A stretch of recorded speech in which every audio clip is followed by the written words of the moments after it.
Good morning, or good afternoon, I should say. Welcome. This is Ask the Astronomer. My name is Kevin Kanad, and we are celebrating Science Week here at the Newark Museum of Art. We kicked off our event yesterday with a Leap into Science workshop. Today we're continuing with Ask an Astronomer, which will start here momentarily. But definitely come back and check out our science quiz. It's gonna be a really fun science quiz happening tomorrow at 5 o'clock here on Facebook and Zoom. And then join us again on Thursday. We have a Science Behind the Art program. That's our Lunch and Learn program on Thursdays at 12 noon. We're going to be visiting the Indianapolis Museum of Art to talk about the science behind art. And so that should be fun.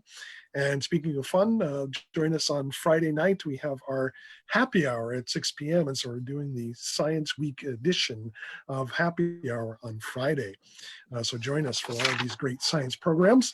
But let's get our Ask the Astronomer program started here. We have a very special guest. Dr. Mary Lou West, who is a professor emeritus from Montclair State University. She got her PhD from Columbia University and for more than 40 years taught physics and astronomy at Montclair State University.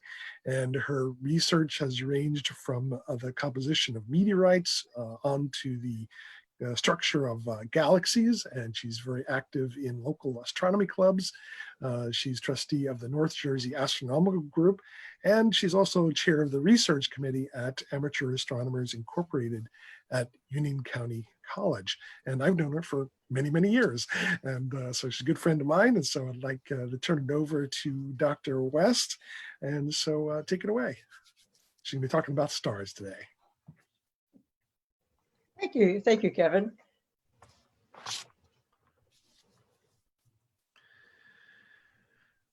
So I'm very glad to be invited to speak at the Newark Museum of Art.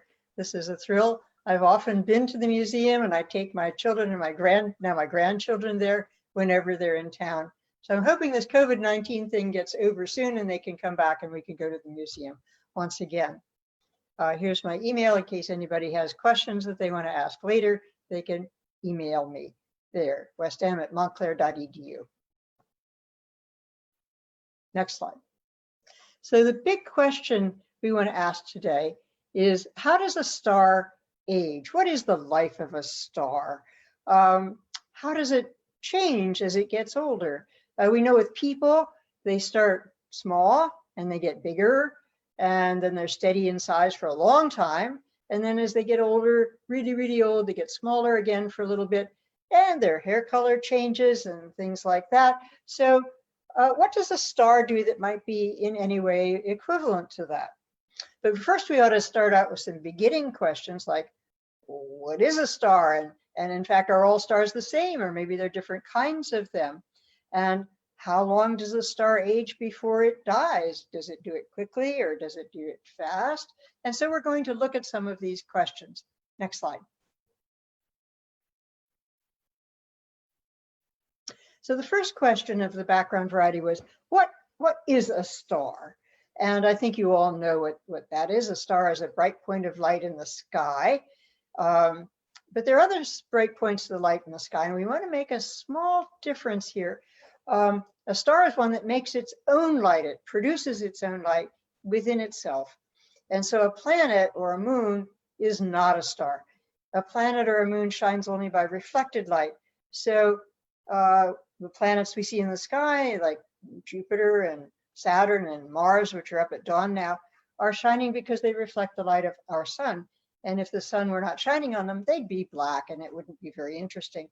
So then we think, well, how about our sun? Is our sun a star? Well, yes, it produces light and it's a point in the sky. So our sun is a star.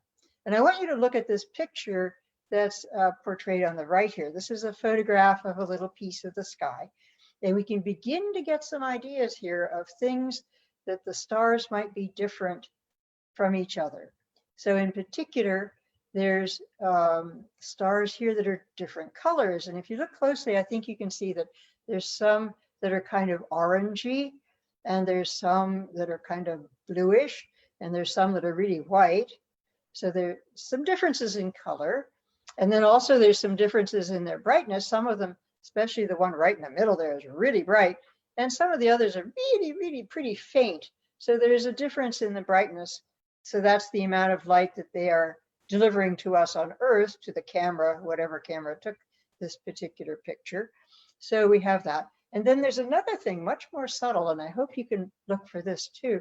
And that is that the distribution of the stars across the picture is not even. So there's a cluster of stars in the middle, and the stars there are closer to each other. And the stars toward the outside of the picture are farther from each other. So that'll be a clue too. So we're going to look at different clues and to see if they can figure out how it is that a star ages from these various clues. Next slide.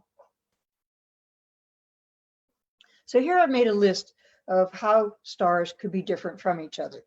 And we've talked about brightness, and that's very easy to notice. Color is also easy to notice. Distance from each other is easy to notice. And we did that all in that picture just a moment ago. But now we get to the things that are more difficult to pick out. And one is distance from our solar system.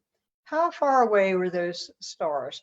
Were they all the same distance, or were in fact some of them farther away and some of them close by?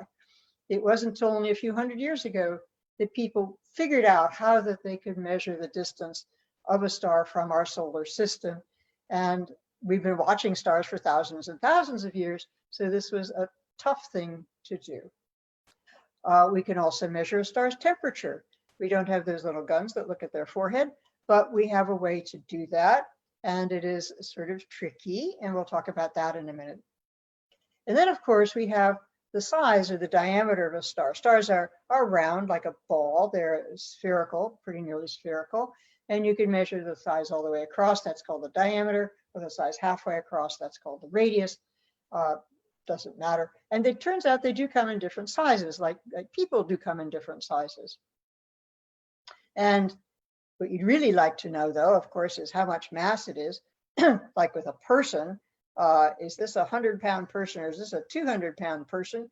How big are they really in the material that they contain? And that turns out to be very difficult to figure out for a star. But we have figured it out for several of them, maybe 100 or so. And then chemical composition, what are they made of? We know that the chemical elements, there's about 100 of them in the periodic table of the elements, and the star could have all of them or only a few of them or whatever. But it turns out, the difficult part here has been done for us, that stars are almost completely hydrogen, like 70% hydrogen gas, and then about 20 or 25% helium gas, which is the next most complicated thing. They're not very complicated. Hydrogen and helium are the beginnings of the periodic table, so they're pretty simple little atoms, molecules, atoms or nuclei. And then all the others, lithium, beryllium, boron, carbon, oxygen, are very small amounts. So less than generally 1% of a star is made up of all the other ones past helium. That was a big surprise for us to learn. Then there's companions. Do the stars have companions? Well, many stars have another star as a companion, so they're called a binary star, and the two of them go around with a common center of mass. And then some of them have planets. Our sun has planets. I hope everybody knows how many planets our sun has. Think about it. Okay, our sun has 8 planets, and that's quite a few. And we know that other stars have planets too. Some have 1 or 2, and some of them actually have 7 or 8. So that's not too unusual for us. And then the last question, which I want to really talk to you about today, is what is the age of a star? How long since this star was born? How long before it will die? And this is a very difficult question. So we're going to talk about that. Next, please. So here's some of the clues that we can use to think about this idea of the life of a star. First of all, stars must age very slowly, certainly compared to a human being who may live 60, 70, 80 years, that sort of thing. And one of the pieces of data is that there have been no changes in the historical constellations. So some of our ancestors 4,000 years ago wrote down and drew pictures of the constellations. This is Orion the Hunter, and these are its stars. This is Scorpius the Scorpion. Here's its star. And there's same stars today. So in 4,000 years, none of them have changed. So the aging must be slower than 4,000 years. However, we do know that they age a little bit because we have seen a few novae or supernovae. And these are new or super new stars that there appeared to be no star there before, and then suddenly, boop, there's a star. So something can change, but not very often and at a very long time scale. All right, so one of the things we can see about a star, as you saw in the first picture, is that they come in different colors. And the diagram in the lower left is a pretty good rendition of the colors. The red is fairly dark, and then you have, so that's labeled M in this picture, and then K next to it is orange, and G is yellow. Our sun is a G star, so we have a yellow sun. And then F, A, B, and O are white or blue-white or slightly lavender stars. But I want to point out that although we call them these colors, they're very, very faint. They're very pastel. So even though we might talk about a blue star, it's not blue, it's really, really pale blue. And we talk about a red star, and it's not really red, it's kind of sort of pink. So the colors are pastel. And on the right-hand side here, I've produced a diagram which has pictures that an artist has done of various particular stars. There's Spica and Vega and the Sun and Arcturus and Antares. And these are stars that are class variables for particular colors. And the artist has gone wild on the colors. So Spica is blue. Well, it should be pale, pale blue. And the Sun is yellow. It should be pale, pale yellow. You get the idea. But now I figured out the temperatures. And if you look at the temperatures, Spica is on the order of 28,000 degrees. That's hot. And Antares goes down to 2,000 degrees. It's still hot, but not as hot as 28,000 degrees. So one of the things this tells us is that the stars have no solid material. Even at 2,000 degrees, everything is melted. Everything is gaseous. The stars are totally gas, no liquid, no solid. And this makes them much easier to discuss. And that's a good thing for us astronomers. Next slide. We can measure the distance of the stars individually by a technique called parallax. And if we know the distance of a star, we can then figure out what its true brightness is. Does this one appear bright just because it's close to our face? Or does it appear faint because it's really faint? Or is it really, really far away from us? And we can figure that out for many of the stars, not all of them, but many of them. But once you have the true brightness of a particular star and its temperature from the color, then you could calculate the size of the star. So how big a ball would be necessary at that temperature to produce the amount of light we see here at Earth on this particular camera? And so this comes up with a really surprising answer. I think it's surprising. The stars come in very different sizes. So the sizes, the little ones are on the left, they're a neutron star and a white dwarf star. Then in the middle, we have the sun. The sun is a medium-sized star. They portray it here as yellow. And then on the right is a giant star, which they portray as orange. And this one, even the picture is not really accurate because it turns out that the differences are big.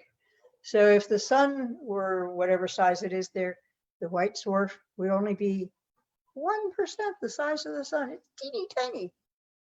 And the giant or supergiant star is huge. It's 500 times the diameter of the sun.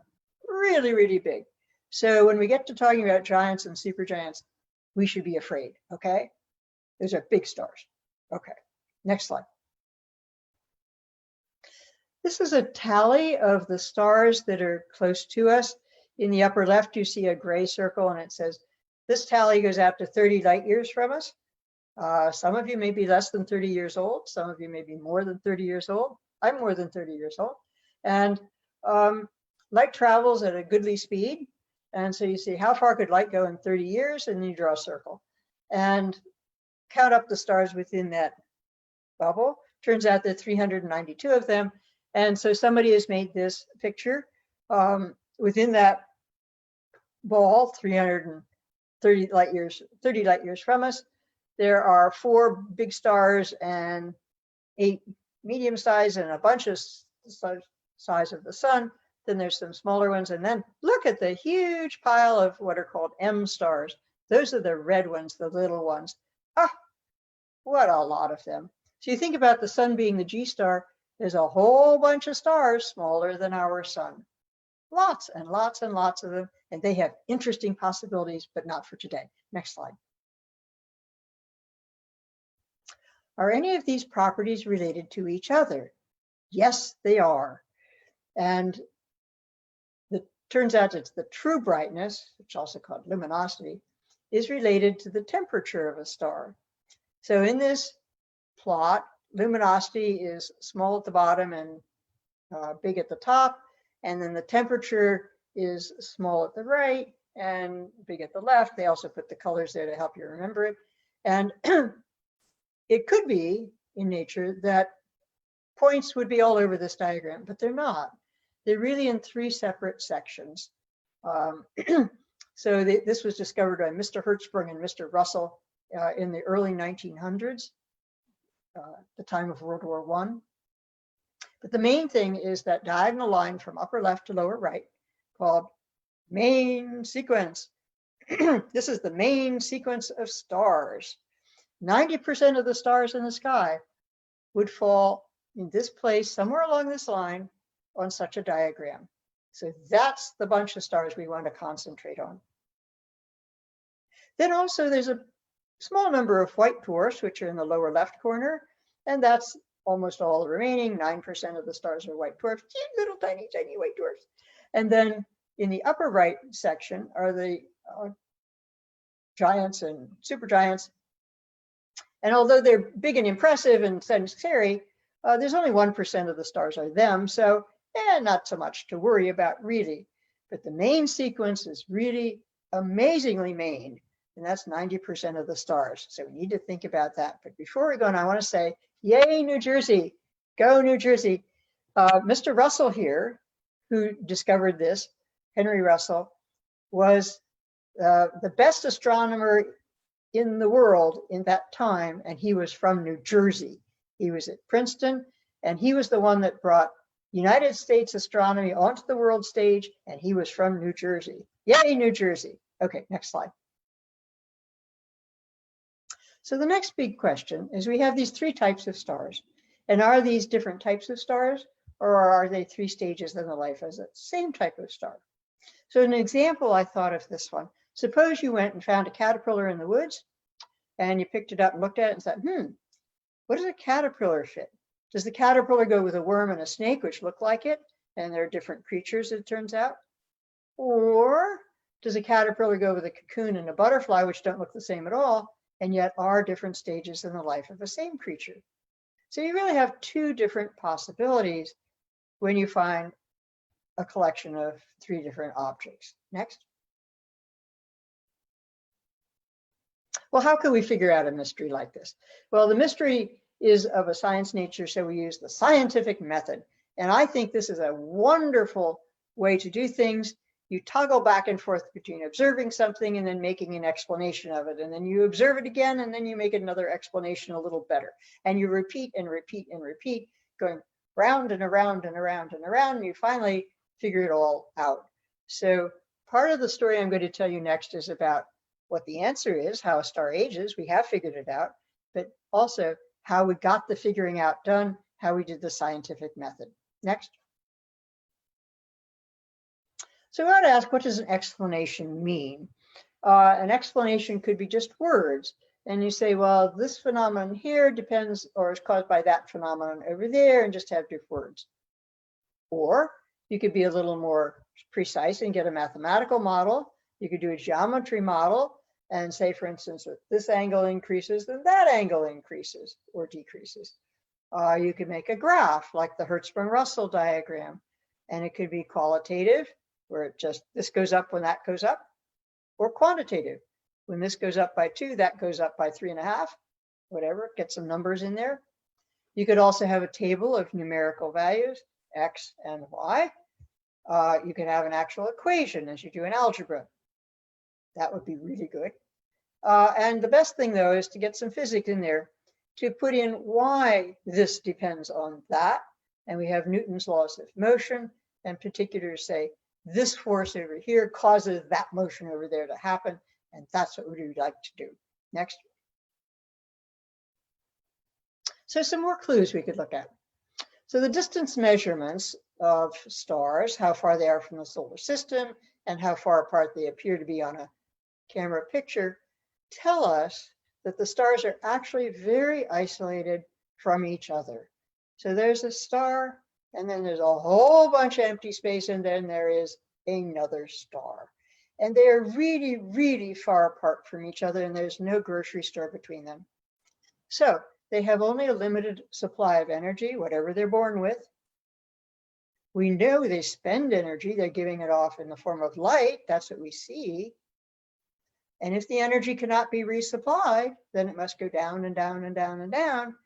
And when the energy is gone, they stop shining. They have nothing to produce as light. And we say they die. So this is a big clue. The isolation of the stars say they must die. Next. So what are the energy sources that there are in a star? Well, what you want to think about here is, suppose you're in New Jersey and you want to have electricity, always very useful. What kind of power plant could you have? Well, we have burning power plants. You burn coal or some fossil fuel. You could have gravitational energy, something falls like waterfalls, or you have nuclear energy, nuclear power of some sort. So let's think about a star. How about burning? Well, no, the star could have all sorts of fuel, like hydrogen as fuel, but it doesn't have very much oxygen. That's in the 1% of what's in it, so that won't work.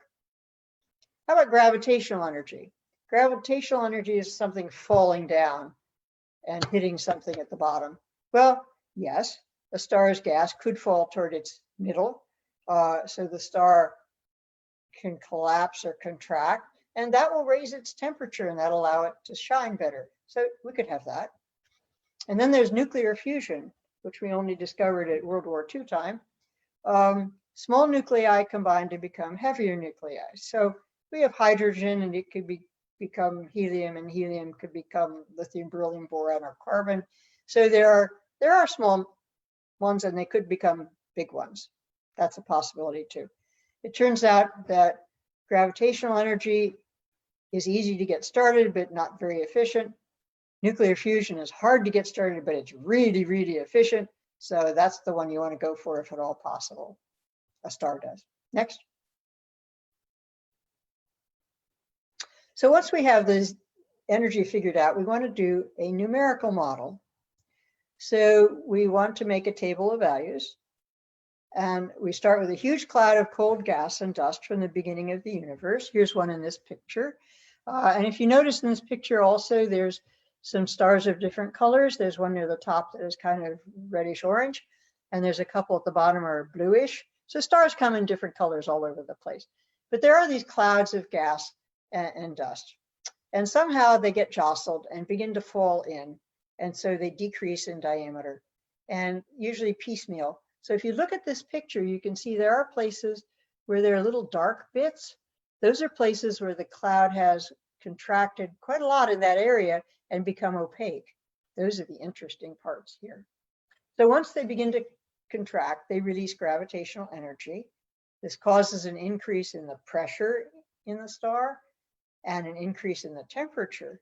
And eventually when the temperature gets high enough, we could see it, and it's called a proper star. So in our table of values, we put the age and these values, and every time we make a new line, we subtract some energy, how much energy is radiated away in that year And you just keep year after year after year until something interesting happens. Next. So the hotter temperature radiates more light and the star gets brighter and brighter. But now really high temperature and pressure at the core of the star can finally start the nuclear fusion reaction. Oh, the star is so happy when that happens. And hydrogen will become helium. So 4 hydrogen nuclei become 1 helium nucleus. And this will stop the infall. And the star will be stable. And its diameter will stay the same. And it's a grown-up.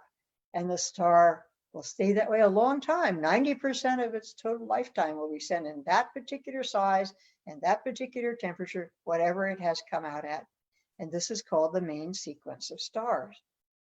Yay!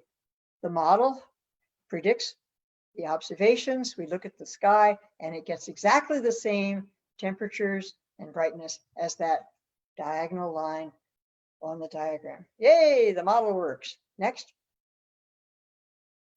But then we have another question.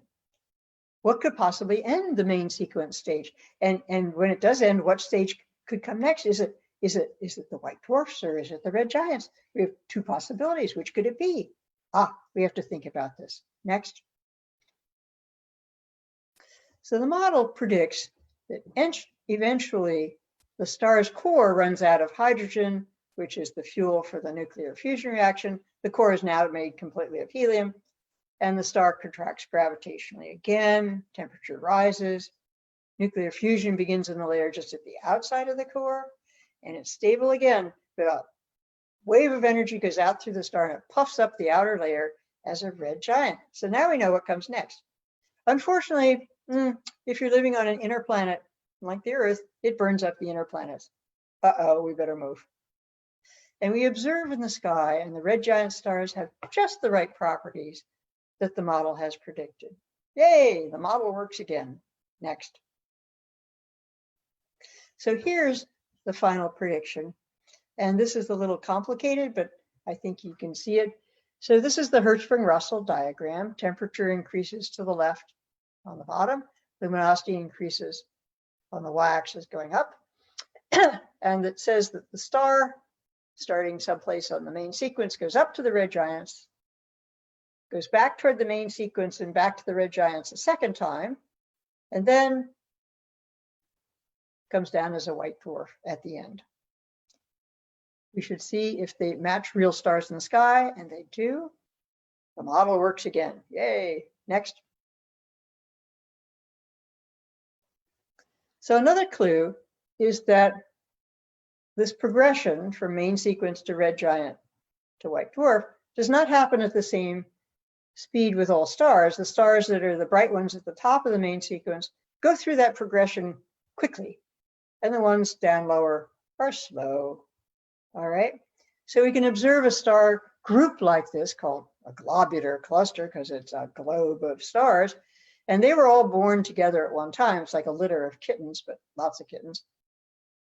And we could take the Hertzsprung-Russell diagram of this group of stars and see what that says. Next. And what we find when we look at a whole bunch of these clusters is that indeed the Hertzsprung-Russell diagram of the different clusters peels off the main sequence further and further and further down as we get to clusters that are older and older. And we can see that they, as the main sequence disappears, stars become red giants, and this is what we think should happen. Next. Then comes this final stage in which the helium fuel is now totally used up as well. The star throws out the whole outer layer in its second or last red giant phase, and this is called a planetary nebula, because our ancestors had really poor telescopes at first, and they said it looked kind of like a planet to them. And then they got better telescopes and went, oops, it's not a planet, but we like the name anyway. So it's called a planetary nebula. Nebula means cloud. And here's one in which you can see the core, which is left, the only thing left of the star, and that's the white dwarf in the very middle. So if you look in the red ring, and then the blue area, and right in the very middle of that, there's a little teeny dot, and that's a white dwarf. And it matches the properties that white dwarfs are predicted to have in the model. Yay, the model works again. So we think we got it right with a scientific method doing models and observations and models and observations. Next. I think these planetary nebulae, or death nebulae as they're sometimes called, are truly beautiful. So here's a couple more of them. Pictures taken from some of these amateur telescopes, and we can see what beautiful things they are. Next.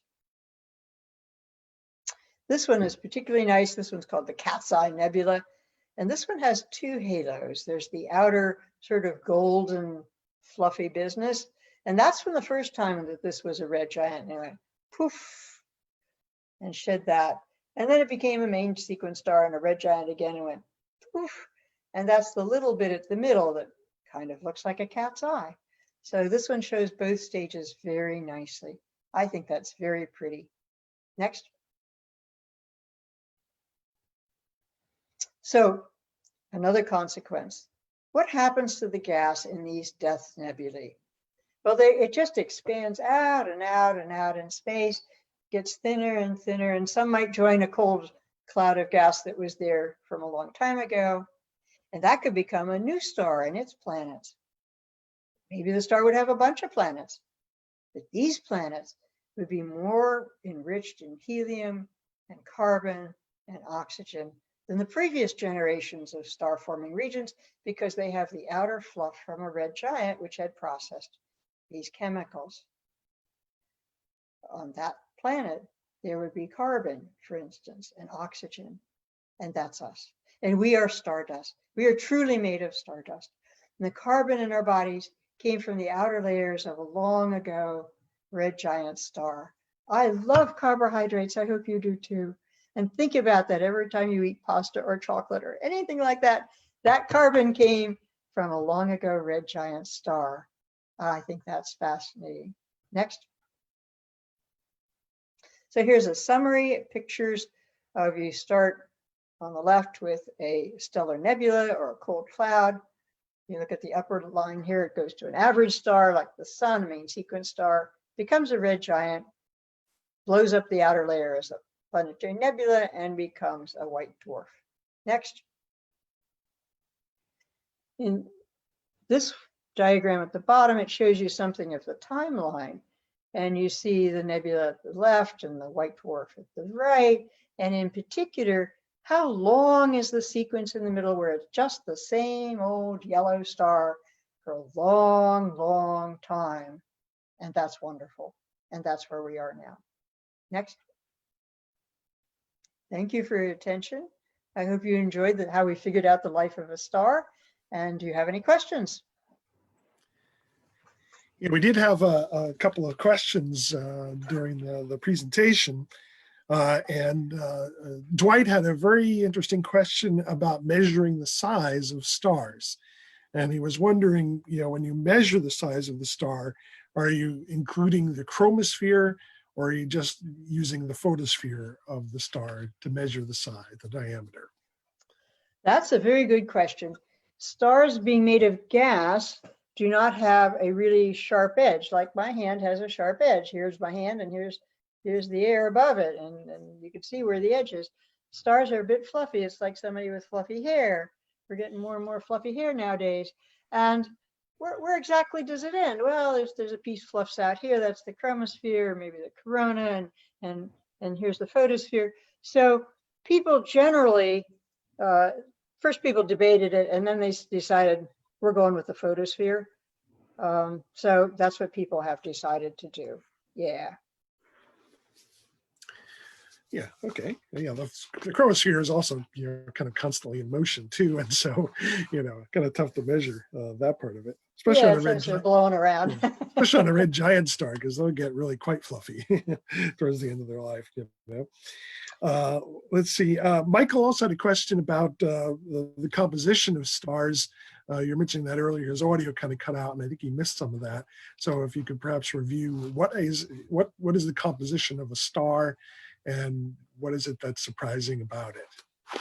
All right. So if you think about all the chemical elements, there are 92 naturally occurring chemical elements. So I think about 100 of them. And the simplest ones are hydrogen and helium. And then you get fancier and fancier, bigger ones. And for the naturally occurring ones, you end up with uranium, which is a big fat nucleus. So within an atom, you got to think what an atom is. An atom has a nucleus, which has protons and neutrons in it. And then it has electrons, which go round and round and round and round and round that. So the nucleus is the important part that we're talking about here. And we forget the electrons at this moment. And how many nucleons are in there? How many protons in particular are in there? The first idea one might have is that if you have 100 possibilities, you have one of each of them, and it's all just sort of evenly distributed. And then you pick up a piece of the Earth and you look at it and say, no, it's not evenly distributed. The Earth is mostly silicon and oxygen and a little aluminum, and then there's a bunch of other stuff. And so it's not evenly distributed even on the Earth. And then if you think about the Earth further down, there's a whole bunch of iron at the middle of the Earth. So you should put that into, so finding the composition of something is not easy, and it's not evenly distributed either. So finally, in the early 1900s, Sophia Kapashkin figured out the composition of the sun and then other stars. And everybody was amazed because it turned out that the stars were almost completely hydrogen, so like 3/4 hydrogen. Whoa, that's very unlike the Earth. We have very little hydrogen. We have only a little bit of it, and it's all tied up in what we call water. Very little free hydrogen on the Earth at all, like nothing. And we have some helium here on Earth, but not much, and it's mostly in the form of balloons at parties, so not much of that either. Whereas with stars, it turned out to be 70% hydrogen, basically 25% helium, and then 1% or 2% all the other chemical elements put together. So different from the Earth. And that was a big surprise and caused a lot of shouting in the early 1900s until we finally agreed, yes, that's what the data actually said. So it's very different from the Earth. And then we looked at these clouds like the Death Nebulae, the cold clouds to start with, and they also are 70% hydrogen, 25% helium, 1 or 2% everything else. So the Earth is unusual. Huh. And that's something that surprised us all. Good question. Thank you. Yeah. Dwight had another question about the life cycle of stars. When these red giants reach the end of their life, they're puffing all this gas off, and so they're losing mass. And so he's wondering if that would affect gravity, and would the planets start to move outwards away from the star if the gravity is decreasing? That's a very good question. And yes, indeed it does. But it's not as drastic as you might think. So a red giant, when the star becomes a red giant, the interior of the star keeps shrinking and getting hotter so that it can start a new nuclear fusion reaction. And it just puffs off the outer layer, which is really the chromosphere, basically, and a little bit of the photosphere. And that gets puffed out a huge, huge way. So I like to think of it as a cat I once had. I don't know if any of you have cats. He has a cat. But he had a little cat, and you could pet it, and it was a nice little cat. And then if it got excited, it'd go, no! And the hair would just stand up on this cat, and it looked like it was twice as big as it really was. And that frightened some other cat, but it was not real. There was not really much material there. You just pet it, and it all went down again. So red giant is like that. It's kind of all show. The star is still small, size of a main sequence star, maybe a little bit smaller in there. And the fluffy stuff is all really low density gas. It's like the density of gas in this room. You could fly right through it. You could walk right through it. It's not much of a problem, really. But from a distance, it looks kind of impressive because it is moderately opaque to light. So for the outside. So anyway, so once the red giant fluff goes past the planets, then they have lesser mass interior to them, which is what controls their orbit. So they would then spiral out a little bit. But if they were in the red giant fluff for a while before it went past them, that causes friction and makes them go inwards. So they might end up inner, closer to the star than they were before. So we think certainly Mercury and Venus will do that, and they will spiral into the sun and be totally burned up when the sun becomes a red giant. It's not clear about the Earth. We're kind of hanging around at the outside edge of it. But by gum, if the sun does it the second time, we had better be out of here because we're going to spiral in and burn up. We don't want to be here. We got to move. Yep. Yeah, right. Speaking of which, Jamesy, he's 5 years old. He's watching the program, and he drew a cat's eye nebula with his crayons. So, hey, great. Great. Could he take a picture of it and text it to you, to the museum, and we could see it? That would be so cool. Sure, send it to us, and we'll share it with Yeah. Dr. West. She'd like to see that. Diane asked a question: where does the original gravity that starts the star come from?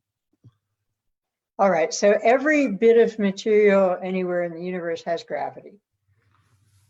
And the thing so gravity wants to bring things together. The things that keeps gravity from winning, that wants to push things apart, is temperature. So as things are moving around, if they just had gravity, they would gradually move closer together. If they were moving around, just had temperature, they would gradually fluff out. And in the early clouds, the balance between the temperature and the gravity is just right. And so the clouds just hang there and stuff is moving around, but it neither goes in much nor goes out much. So what we think is that a cloud like that, that's just hanging around, gets jostled somehow. And once it gets disturbed, then it either goes out or goes in, and mostly the disturbance makes it go in. And once it starts having gravity win, gravity will win. Gravity always wins, and definitely gravity always wins. And then it's on the way to becoming a star, a main sequence star, a red giant, main sequence red giant again, a white dwarf, and it's gonna die. Once gravity starts, this cloud of gas will eventually die. Long time, but there you go. So one of the big questions in astronomy nowadays is what causes the jostling?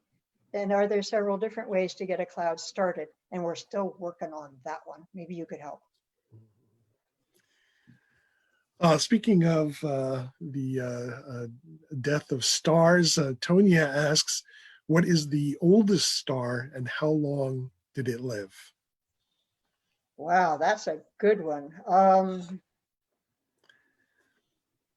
Well, the oldest possible at the moment is 13.8 billion years, because we think the whole universe that we see, the observable universe, is only 13.8 billion years old.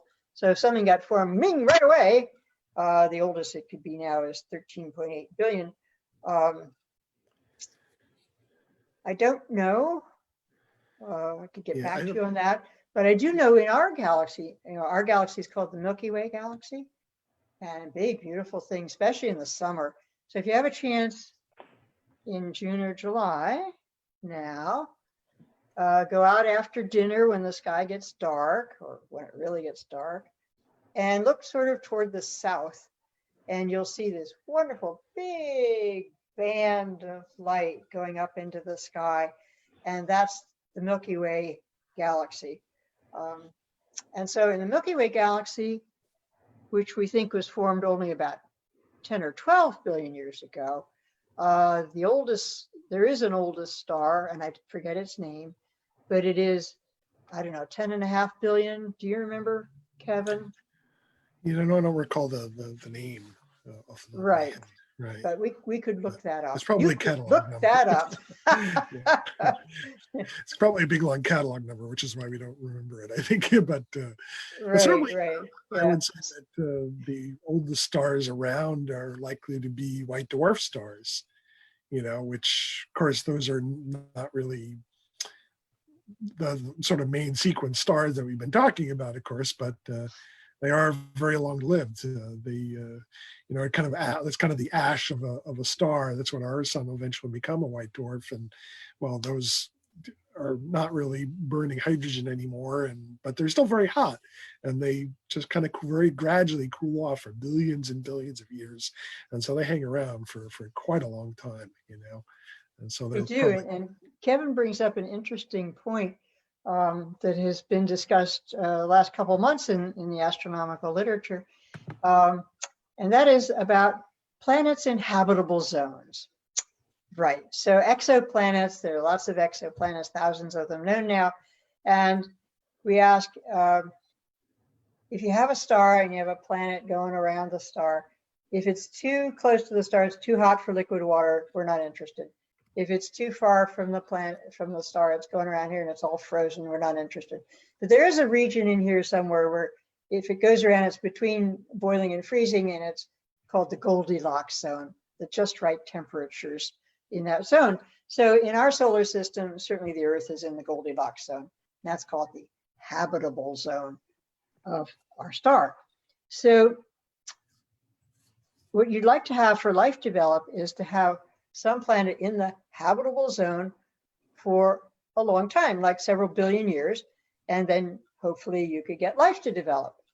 Well, okay, so when we look at the Hertzsprung-Russell diagram, there are many stars that are more than 1 billion years old and have habitable zones, and many of them have planets there. So we have interesting possibilities. New idea is, once you make a white dwarf, it's tiny, but it's bright and hot, and it has also a habitable zone around it. Is anything there? Well, shouldn't be, because whatever was in there originally should have been burned up when it was a red giant first or second time. But in a couple of cases now, we have discovered that there's a planet there in the habitable zone of a white dwarf. So now there's a big question. How did it get there? How did it spiral in and stay just at the right place? But there are a handful of these, like 4 of them, and not very many. But then once you have a star like a white dwarf with a habitable zone with a planet in it, and it's stable for a long time, so a white dwarf has the same temperature for billions and billions of years, we have a second possibility for developing life. So I don't know, I think this is a very exciting thing, and it's very cool, and nobody knows. Maybe one of you folks will figure it out better. Well, we're just about out of time. Oh, Sarah asked about meteorites. Where do meteorites go to when they hit the moon? Where do they go? Of course, they kind of vaporize when they hit, and you've got this crater left behind. But let's take one more question. The last question was from Christopher, and he was asking about that double dip for those red giant stars. Do all stars that go through this red giant stage, do they all do a double dip? well, the models are more sophisticated than I have told you today. That there are, so a star like the sun will become a red giant and then a main sequence red giant a second time. Stars hotter than this will do it 3 times. And some of the stars that are really hot will become a red giant and do it 4 times before they blow up. So there are more possibilities for that. But that's a story for another day. Thank you. Well, it's a good place to end our program today. And so thank you everyone for watching. Hope you're enjoying Science Week. And thanks, Dr. West, for helping us with our programming here for Science Week. And so we'll see you again soon. Remember that we have a science quiz, this fun science quiz happening tomorrow at 5 o'clock. And so hope to see you then. Thanks for joining us.